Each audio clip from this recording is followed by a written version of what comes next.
como les estaba, como les estaba diciendo, entonces cuando el paciente requiere la colecistectomía, entonces prácticamente la totalidad de la grasa que se ingiere pues va a aparecer en las heces, porque pues el proceso de absorción requiere que la presencia de las sales biliares. También entonces puede sobrevenir una absorción deficiente grave de vitaminas liposolubles. Cuando, por ejemplo, el paciente, no sé, tuvo un cáncer o tuvo una herida por arma de fuego y fue necesaria la resección del ileón terminal o por una enfermedad de esta porción del intestino delgado, pues entonces también la cantidad de lípidos en las heces va a disminuir, ya que cuando se interrumpe esa circulación enterohepática, el hígado pues no puede incrementar la velocidad de producción de las sales biliares en un grado suficiente para poder compensar esa pérdida.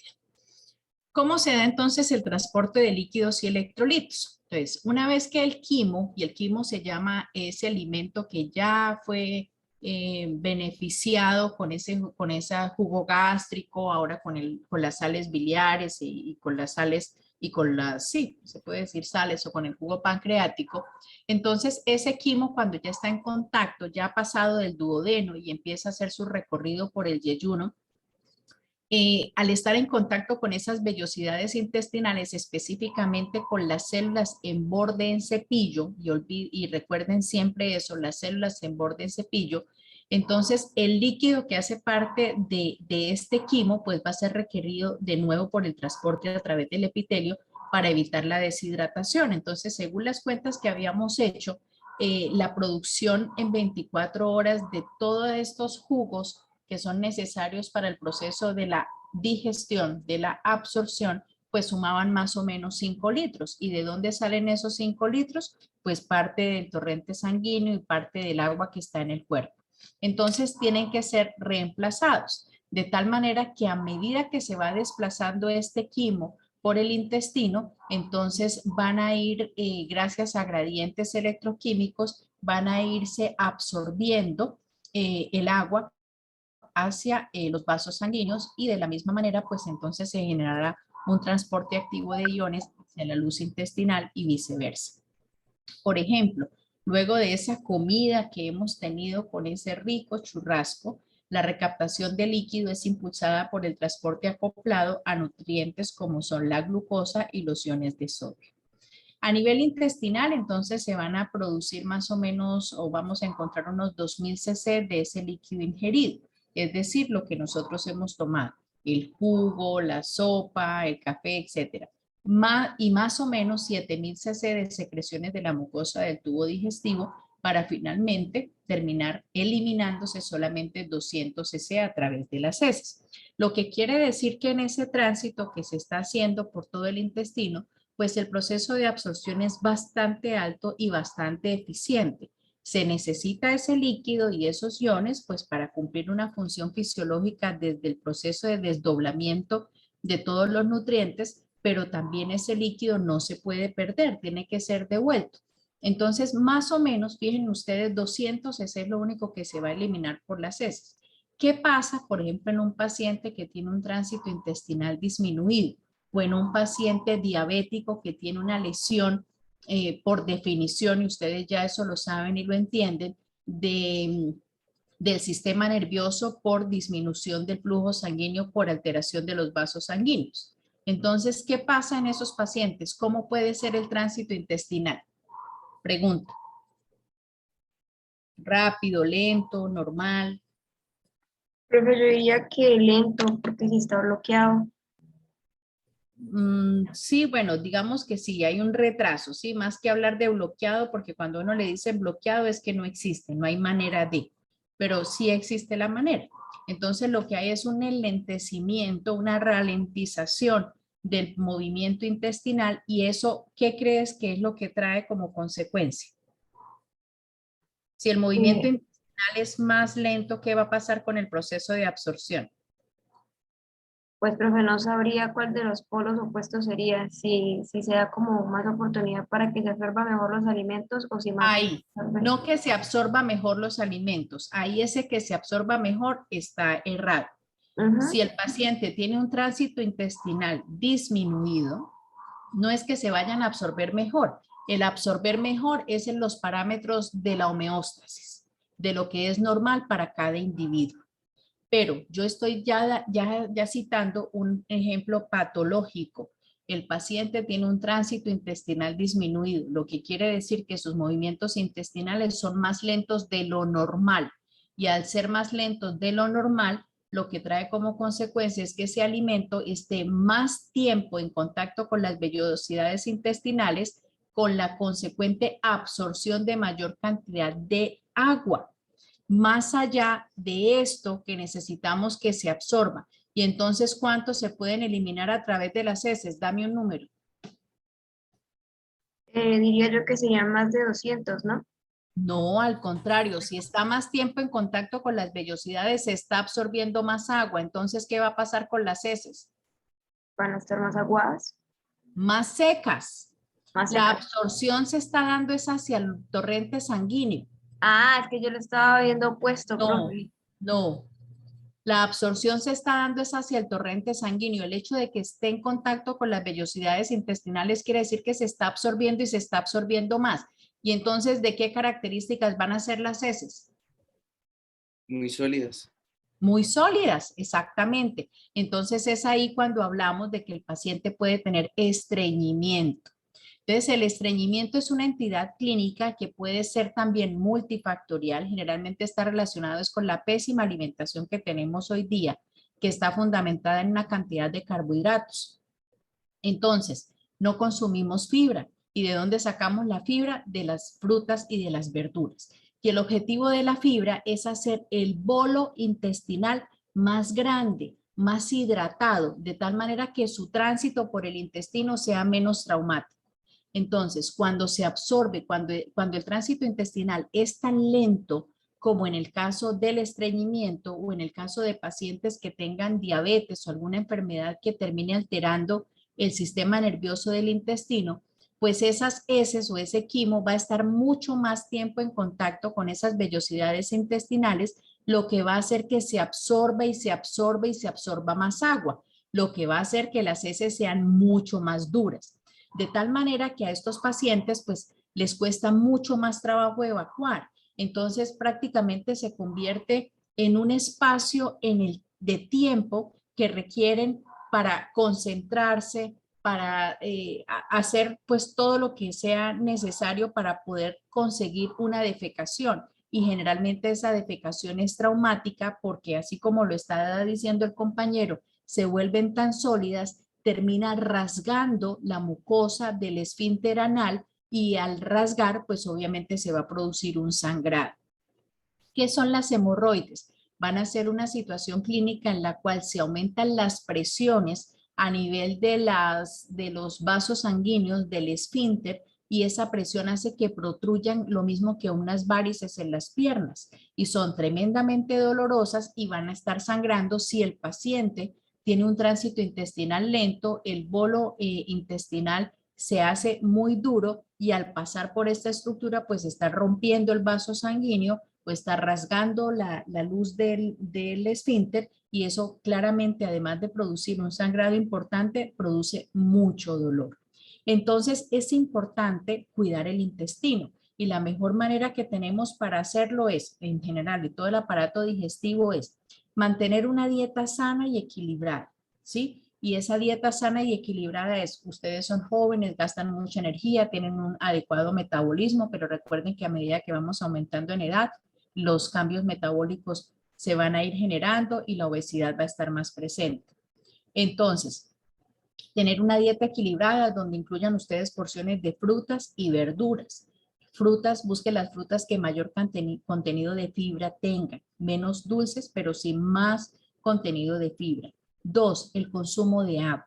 El consumo de agua es fundamental porque así como se está absorbiendo, se está eliminando y el cuerpo no tiene tanta necesidad de estar absorbiendo y absorbiendo y absorbiendo de cualquier lugar, como sería, por ejemplo, del intestino, porque tengo un déficit de agua, porque yo no tomo agua y vivo en Cúcuta y el calor es de 37, la temperatura es de 37 grados y sudo mucho y orino mucho y etcétera, etcétera, entonces siempre voy a tener un déficit volumétrico. Entonces, ¿qué hace el cuerpo? Echar mano de lo que tenga. ¿Y qué es lo que tiene? Pues ahí tengo unos mililitros en el intestino, entonces voy a absorber, absorber, absorber, absorber para tratar de restablecer. Otra cosa súper importante, la actividad física.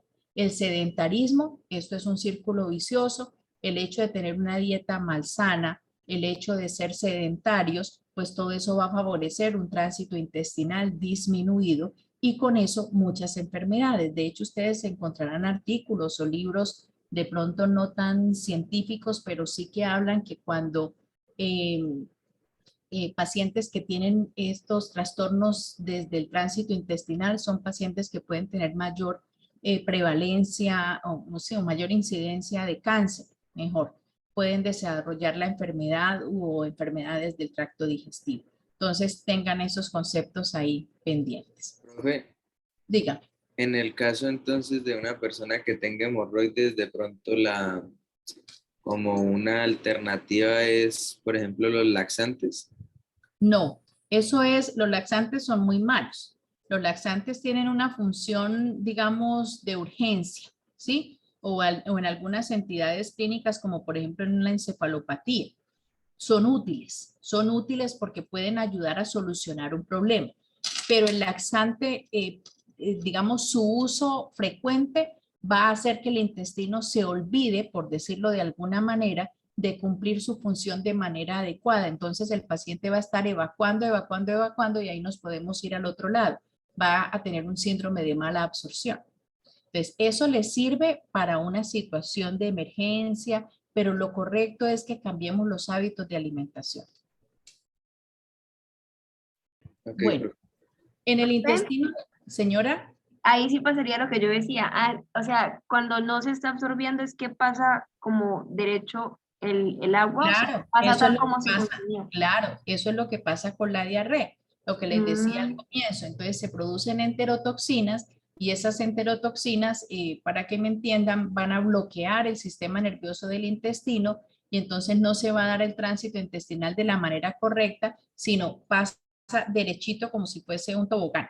Entonces el alimento no se absorbe, no alcanza a permanecer en el intestino para tener el proceso de absorción y el paciente pues va a perder agua porque eso va a crear un gradiente osmótico hacia la luz intestinal y no se absorbe agua, sino que por el contrario se elimina agua, se eliminan electrolitos y fácilmente el paciente cae en un estado de deshidratación, incluso con el riesgo de muerte, ¿no?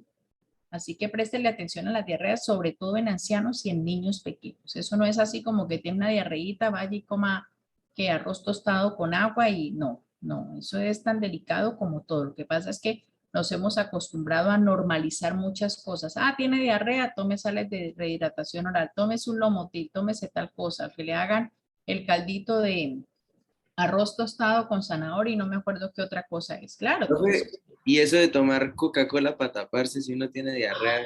Dios mío, ¿ustedes saben con qué destapan las cañerías? Bueno, y Eso es siguen nada. tomando Coca-Cola. Bueno, en el intestino delgado el transporte activo secundario de sodio es importante para lograr la absorción de glucosa, aminoácidos y otras sustancias como ácidos biliares. La presencia de glucosa, entonces recuerden que la glucosa y el sodio son muy buenos amigos. Entonces, si hay glucosa en la luz intestinal, pues facilita la absorción de sodio. En ese periodo interdigestivo, entonces vamos a suponer de 8 de la mañana a 12 del día, cuando no hay alimentos, entonces se van a absorber de manera activa iones como sodio, cloro desde la luz gracias a un intercambiador de sodio e hidrógeno y uno de cloro bicarbonato en la membrana apical. Además de la capacidad de desecar, es decir, de absorber esa cantidad de agua en el colon, pues esto hace que el organismo o que se garantice que el cuerpo pierda una mínima cantidad de agua. La secreción ocurre de manera constante en todo el intestino delgado y colon para ajustar la fluidez local del contenido intestinal, o sea, la fluidez del agua, ¿sí? Entonces, digamos que en todo ese punto se secreta lo suficiente, veíamos que eran 5 o 7 litros de todas estas secreciones y jugos, precisamente para ajustar la fluidez, o sea, para permitir que se mueva ese bolo a través del intestino que se puede absorber y todo. Bien sea para la mezcla que se da a nivel del estómago, la difusión, o sea, desde que se empuja desde el estómago y el desplazamiento por todo el tracto gastrointestinal. Pero es necesario que se absorba para mantener ese equilibrio. El cloro entra normalmente a los enterocitos, o sea, son las células del intestino, desde el líquido intersticial a través de contrasportadores de sodio, potasio y cloro presentes en sus membranas vasolaterales. O sea, la vasolateral es la que está aquí. Esta es la basal, ¿cierto? La de abajo. Vasolateral a los lados y apical, la de arriba, la que está en contacto con la luz del intestino. Y es secretado a través de los conductos regulados por las proteínsinasas. El potasio se secreta hacia la luz intestinal como un componente del moco principalmente. Los conductos de potasio se hallan en la membrana del lumen y también en la vasolateral de los enterocitos y del colon, y así se secreta potasio hacia el colon y se va a desplazar gracias a su gradiente electroquímico. Bueno, entonces ahora ya vamos a juntar todos estos conceptos. Esta va a ser la última parte de la cual voy a hablar hoy. La regulación del sistema digestivo. Entonces tenemos unas células entero, intestino, endocrina, o sea, tienen una función hormonal. La gastrina entonces va a ser producida por las células G, recuerden, no tienen pérdida, del antro del estómago. Estos receptores se encuentran en las microvellosidades, ¿de dónde? Del intestino. Hay una prehormona que se llama la preprogastrina, que es procesada en fragmentos en varios tamaños que contienen residuos principales, bueno, de estos aminoácidos, y las gastrinas son inactivadas a nivel renal y en el intestino delgado. ¿Cómo funcionan ellas? Induciendo la secreción de ácido gástrico y pepsina, ¿cierto? Vimos que estimulan ¿a quién? Pasan a la circulación, recuerden la diapositiva, van a estimular a las células principales, a las células parietales y a las células enterocromátiles. Además, estimulan el crecimiento de la mucosa del estómago, del intestino delgado y del colon. No crean ustedes que todo ese proceso de absorción que se da es por las mismas celulitas, no. Esto es un recambio celular importantísimo el que se está dando para que funcione de la manera como lo hace. Entonces, la gastrina es una hormona que se va a encargar de esta estimulación del crecimiento de la mucosa. Y como veíamos, la secreción está influenciada por el contenido gástrico, por la intensidad de descarga de los nervios vagos y de factores que estén presentes en la circulación. Otra de estas hormonas se llama la colecistocinina. Esta colecistocinina va a ser secretada es por el intestino delgado, mucosas en la porción alta, y esta va a ser una de las responsables de que se secreten las enzimas pancreáticas. Además, ayuda a la contracción de la vesícula biliar para que salgan esos jugos biliares, se unan con lo de las enzimas pancreáticas y lleguen todas junto al duodeno gracias a su paso por este esfínter que se llama el esfínter de Oddi. El esfínter de Oddi sería un análogo al cardias y al píloro. Entonces, este esfínter de Oddi es el conducto a través del cual vienen por un lado las secreciones pancreáticas, por otro lado las secreciones biliares y van a llegar ¿a dónde? Al duodeno. ¿Listo? Además de su secreción por las células y en el intestino, también se encuentra en los nervios, en el ileón distal, en el colon y también en neuronas cerebrales. A nivel cerebral, probablemente esté relacionada con la regulación de la ingestión del alimento, al parecer relaciona con la aparición de la ansiedad y podría estar relacionada también con mecanismos del dolor. Estimula la secreción de la secretina, inhibe el vaciamiento gástrico. Entonces, digamos que ella también va a ser un sistema de retroalimentación negativo o regulador. Entonces, el vaciamiento gástrico es a través de unos movimientos que vamos a ver que se llaman mezclado y propulsión, que van haciendo el efecto ese que les estaba mencionando de la manga pastelera. Entonces, si ya hay bastante de ese quimo en el duodeno, entonces la colecistocinina manda un mensaje al cerebro, el cerebro al estómago y le dice, oiga, espérese tantico porque es que aquí tengo mucho, no ha avanzado tanto. ¿Listo? Entonces también tiene esa actividad como de inhibición. Efecto trófico sobre el páncreas, incrementa la síntesis de otra hormona que es la enterocinasa y puede incrementar la motilidad en el tubo digestivo. Juntas, la gastrina y la colecistocinina estimulan la secreción del glucagón, una hormona supremamente importante a nivel pancreático que va a ser el contrarregulador de la insulina. Existen dos tipos de receptores, el A, que es el que encontramos en el intestino, el B, que encontramos en el cerebro, y que como veíamos probablemente está relacionado con la ansiedad y la analgesia. La secreción de colecistocinina aumenta por el contacto de la mucosa intestinal con los productos de la digestión, péptidos, aminoácidos y ácidos grasos. Y la retroalimentación positiva se termina cuando los productos de la digestión pues se van desplazando más hacia abajo.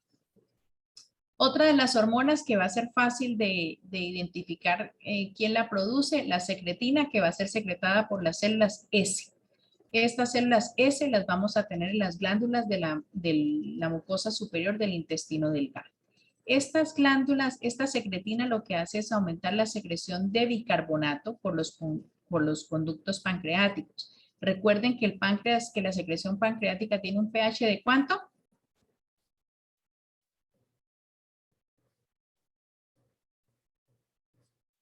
¿De 6? De 6 a 7, muy bien. Y la de jugo gástrico de 1. Entonces la secretina va a ser la hormona encargada de que el pH cambie. ¿Y cómo va a ser el pH? Básico gracias a la presencia del bicarbonato. Su secreción es incrementada por los productos de la digestión de las proteínas.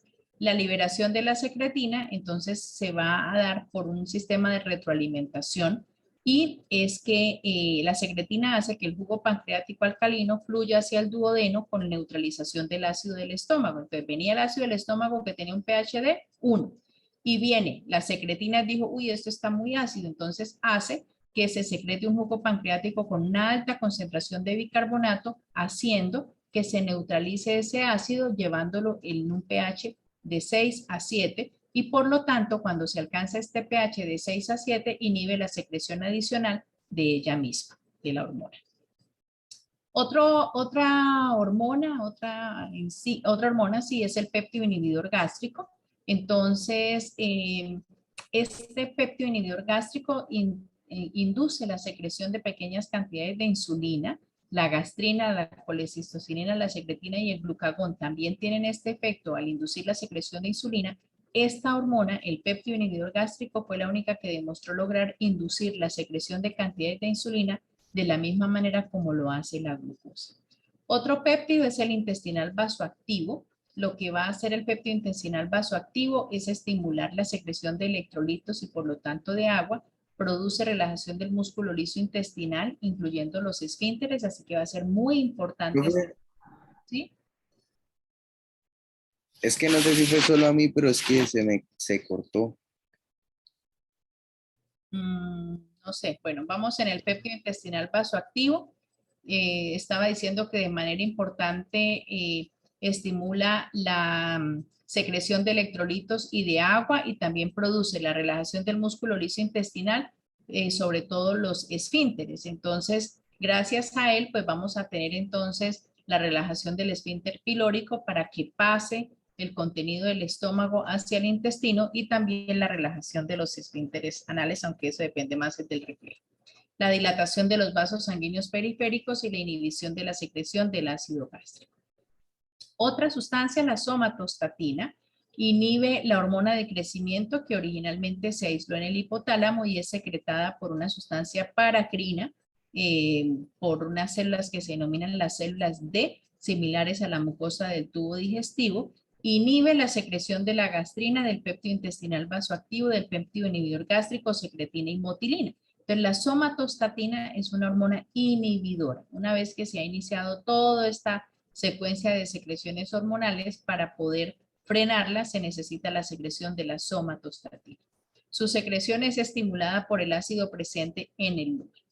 Bueno, vamos hasta aquí para luego continuar entonces con la digestión y absorción de carbohidratos, todos los procesos de digestión, de lípidos, y luego entonces vamos a terminar hablando de los movimientos de las fases de movimiento gástrico.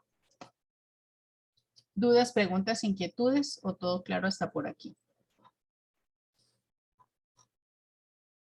Profe, es que al principio yo no entendí bien el proceso de la gastrina. ¿Quién O no sea, entiende la gastrina? o sea, es que,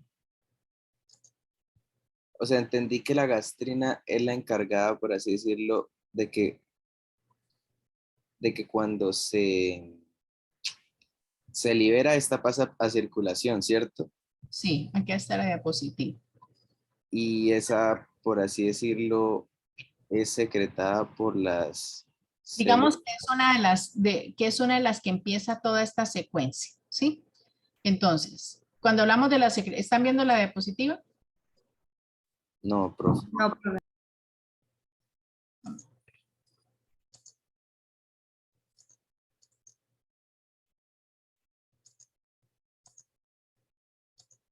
Bueno, ahí ya.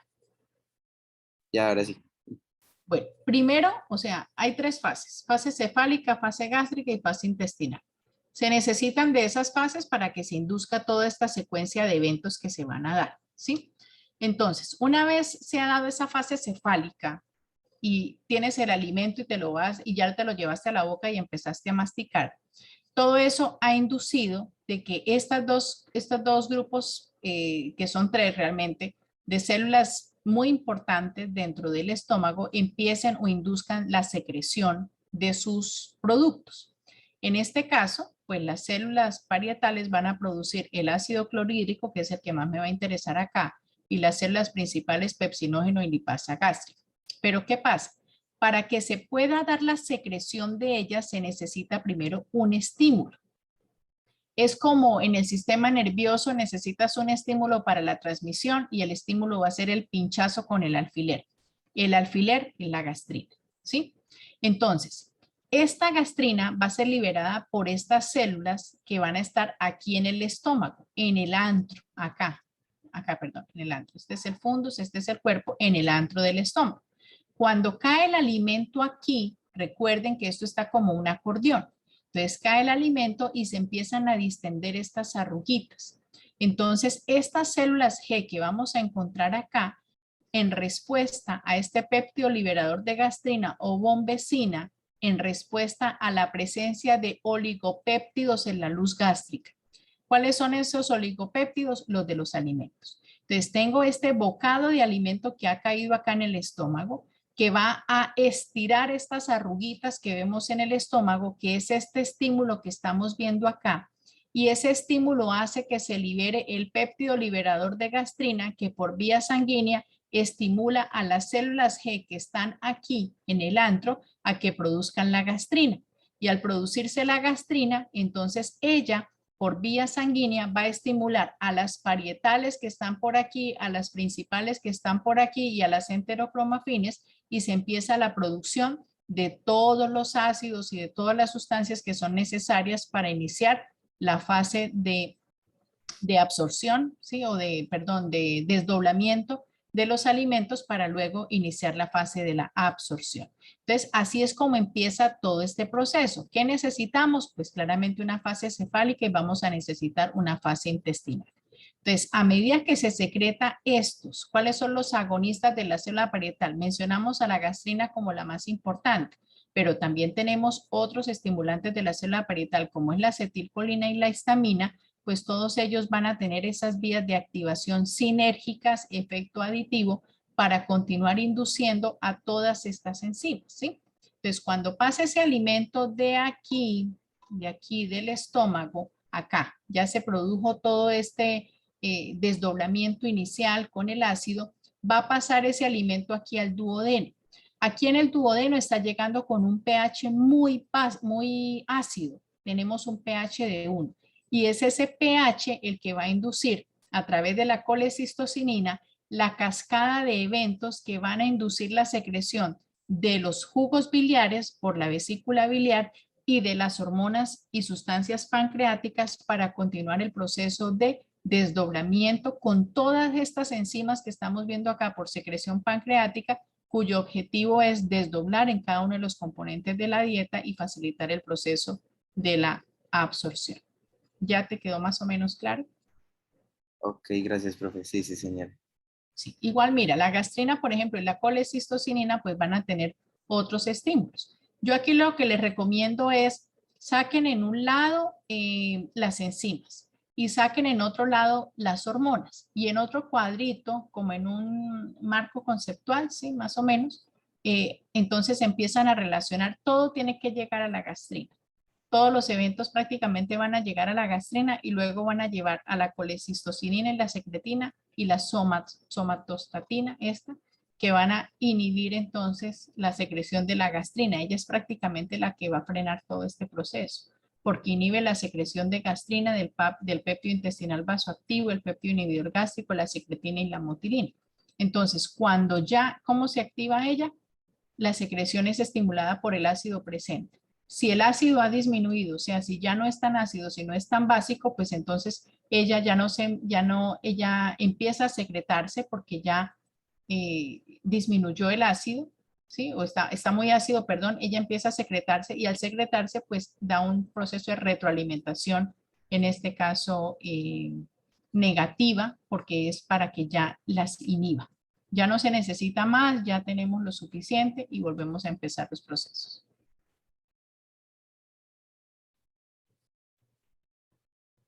Gracias. ¿Listo? Bueno, entonces nos vemos mañana, Dios mediante. Estamos escribiéndonos para ver a qué hora nos vemos.